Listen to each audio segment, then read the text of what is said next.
പോളിടെക്നിക്കിൽ കഴിഞ്ഞിട്ട് കൊച്ചിന് ഒരു ആഗ്രഹമായിരുന്നു ജർമ്മൻ പഠിക്കണമെന്ന്. അത് മുഖാന്തരം തിരുവനന്തപുരത്ത് ഓൺലൈനായിട്ട് കോവിഡ് സമയത്ത് ആക്കി.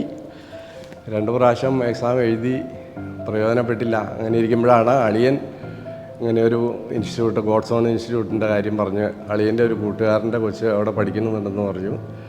അത് മുഖാന്തരം ഞാനത് ബന്ധപ്പെട്ട് ഞങ്ങൾ പോയി അന്വേഷിച്ചു. കാര്യങ്ങളൊക്കെ നല്ല രീതിയിൽ ഇടപെട്ടു. അവിടെ ചേർക്കാനും തുടർന്നുള്ള പഠനം എപ്പോഴും എന്നെ വിളിക്കുകയും ചെയ്യും, ഞാൻ അങ്ങോട്ടും വിളിക്കും. എല്ലാ കാര്യങ്ങളും ഒരു കുടുംബത്തിലെ ഒരു മകളെ പോലെ മകനെ പോലെ സ്നേഹിച്ച് ആ ഇൻസ്റ്റിറ്റ്യൂട്ടിലെ എല്ലാവരും ഒരു ഭാവി ഉണ്ടാവണം, ആ കൊച്ചിനൊരു ഭാവി ഉണ്ടാവണമെന്നുള്ള തീരുമാനത്തോടു കൂടി തന്നെ പഠിപ്പിച്ച്. എനിക്കും ഒരു പ്രയാസമായിരുന്നു, ബേസിൽ കുറച്ച് ടെൻഷനുള്ള ആളാണ്. ഞാനത് എപ്പോഴും മാഡത്തിനെ വിളിച്ച് പറയും. അപ്പോൾ എന്നോട് പറയും, ഒരു കാരണവശാലും വിഷമിക്കേണ്ട, കൊച്ചിന് ഞങ്ങൾ എന്തായാലും എങ്ങനെയായാലും പഠിപ്പിച്ച് ഞങ്ങൾ ജർമ്മനിയിൽ എത്തിക്കുമെന്ന് എന്നോട് എപ്പോഴും പറയുമായിരുന്നു.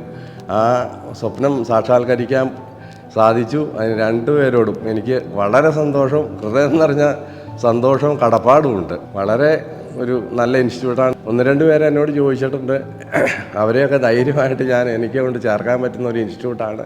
തീർച്ചയായിട്ടും എൻ്റെ കെയർ ഓഫിൽ ആര് വന്നാലും ഞാൻ ആദ്യം പറയുന്ന പേര് ഗോഡ്സോണിലായിരിക്കും. ഞാൻ 1-2 ഇൻസ്റ്റിറ്റ്യൂട്ടിനെ കുറിച്ച് അന്വേഷിച്ചു. അത് കഴിഞ്ഞ് എങ്ങനെയാണെങ്കിലും പഠിപ്പിച്ചവർ ആളെ ഒരു കുട്ടികളെ പോലും അവിടെ പാസ്സാവാതെ ഇരുന്നിട്ടില്ല, കൊണ്ടുപോകാതെ ഇരുന്നിട്ടില്ല. ആ ഒരു അറിവ് എനിക്കുണ്ടായതിൻ്റെ പേരിലാണ് ഞാൻ ആ ഇൻസ്റ്റിറ്റ്യൂട്ട് തിരഞ്ഞെടുത്തത്. തീർച്ചയായിട്ടും നമുക്ക് ധൈര്യമായിട്ടൊരു ചേർക്കാൻ പറ്റിയൊരു ഇൻസ്റ്റിറ്റ്യൂട്ടാണെന്ന് എനിക്ക് ബോധ്യപ്പെട്ടിട്ടുണ്ട്. അതുകൊണ്ടാണ് ഞാൻ പറഞ്ഞത്, ഇനി ആര് വന്നാലും ധൈര്യമായിട്ട് എനിക്ക് ആ ഇൻസ്റ്റിറ്റ്യൂട്ടിൽ പേര് പറഞ്ഞു കൊടുക്കാനുള്ള മനസ്സുണ്ടായി എന്ന് പറഞ്ഞാൽ.